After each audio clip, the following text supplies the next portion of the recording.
The discussion around this movie has been so weird. People are going to great lengths to not only defend below average content, but they're also advocating for it. Let's discuss. Before I get started, I'd like to kindly ask that you hit the like button, and please subscribe to the channel for more content just like this. All I'm offering is the truth, nothing more. I just want to send a quick shout out to everyone who has subscribed over the past few days. It's nice to know that there are other people out there who can see through the bullshit that's surrounding this movie. That being said, on to today's topic. So I came across this post on Twitter, and it's a little excerpt from a Washington Post article. The article features an interview with Christian Bale, who says, quote, "I would tell people we're going to sort of do Batman, but take him seriously. I had tons of people laugh at me and say, well, that's just not going to work at all. Because it's all part of the plan."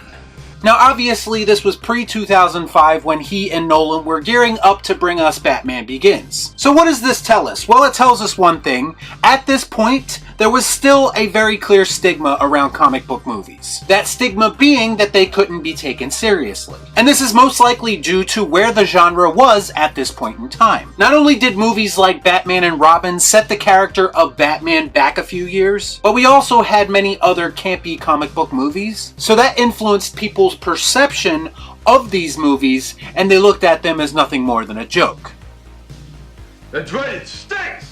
It took talented filmmakers like Sam Raimi and Christopher Nolan to break us out of that trend. Now when I say they took their characters more seriously, I'm not really talking about the overall tone of the movie. Spider-Man and Batman have their own distinct tones, and each of their individual directors recognize that. And in effect, the final product reflects that. I'm talking about treating the characters and the stories themselves with respect. Surely you can't be serious. I am serious. And don't call me Shirley. Let's think about this for a moment. If Batman Begins was made by a company like Disney Marvel, as they are right now, what is the over-under on them making Batman feel less and less important in that film? How many times would they make fun of the concept of Batman, whether it be his name or the way he dresses? The MCU has made a living, especially recently, degrading their characters with comedy. Ha ha, very funny, motherfucker! Nolan and Raimi weren't making fun of their characters. They presented them in a way that made them feel like real people, and not cartoon characters. And that's what you should do when adapting a comic book to live action. Where we are right now in the MCU, and it's most obvious in Thor Love and Thunder, is in a place where the company who produces this shit clearly doesn't understand, respect, or appreciate what they have in front of them. And before anyone jumps down my throat, this isn't a Marvel versus DC thing. Let's gut the freaking nerd. Spider-Man, Iron Man, even Thor himself was treated much better as a character before Disney owned the MCU. Remember the first Thor movie where Thor was a somewhat serious character? He was a little hot-headed, but at the end of the day, he carried himself like a noble god, as he should. Kenneth Branagh understood the character of Thor in ways that Taika Waititi could never do it. And that's what boggles my mind. We already have a great example of what this character could be. It already exists for us to watch. Here I come. Oh, here I come. Oh. Yet some people insist that turning him into a clown is the better option. And they even go out of their way to defend that decision. This, ladies and gentlemen, is why we can't have nice things anymore. And why we've slipped back into the campy era of comic book films that people used to make fun of. And let me just tell you, people are using every excuse in the book to try to justify this. Why do these things always happen to me? I've heard it all, everything from, people already had their mind made up about this movie before they even watched it. Which is a cop-out because maybe that is the case, but it's because of the sorry-ass trailers that you put out before it. Trailers, after all, are supposed to sell people on the prospect of going to see a movie. That is their purpose. So all of that falls on Marvel Studios. You want people to watch your movie, you want people to be excited for your movie, then make better movies and better trailers. And if you are using this as an excuse, then you're probably a bigger shill than I thought you were.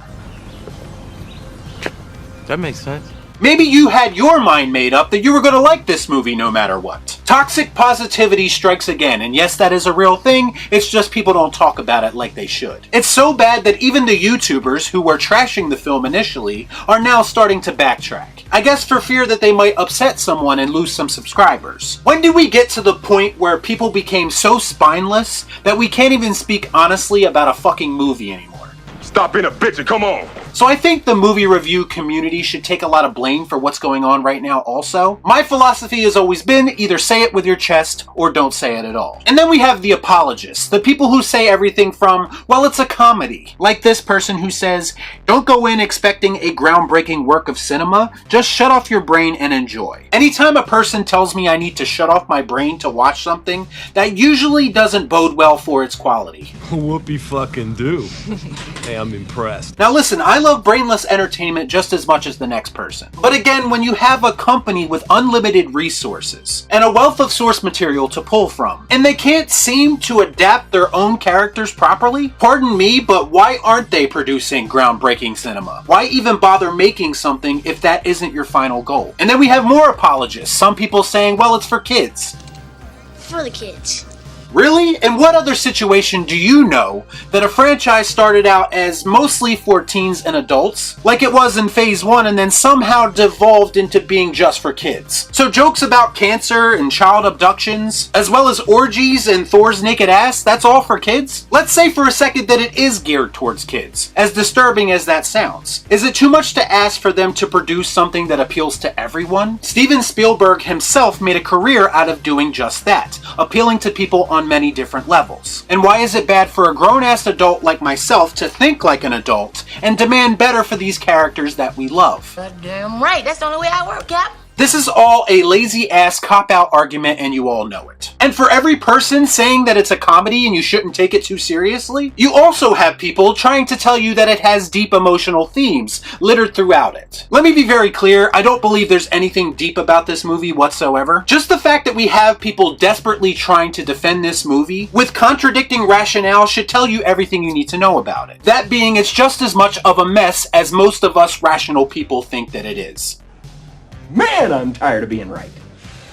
We've gotten into this place in cinema where audiences expect something to be bad, so when it ends up being bad, they're just okay with it. I'm not okay with it. If you enjoy consuming your cinema in that way, then have at it. But I will be right here where I've always been, being one of the few people on this fucking platform who speaks honestly and doesn't just tell people what they want to hear.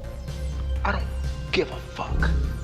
With Thor Love and Thunder, we have reached Batman and Robin levels of goofball storytelling. If you raise your standards, then maybe, just maybe, we can turn this thing around and we can get back to actually making good movies again. Remember, for every Batman and Robin that hurls you into the darkness, there will be a Batman Begins that brings you back to where you need to be. But you have to want it as an audience, and being complacent simply isn't going to get you there. I'm afraid that my condition has left me cold to your pleas of mercy. Y'all be cool.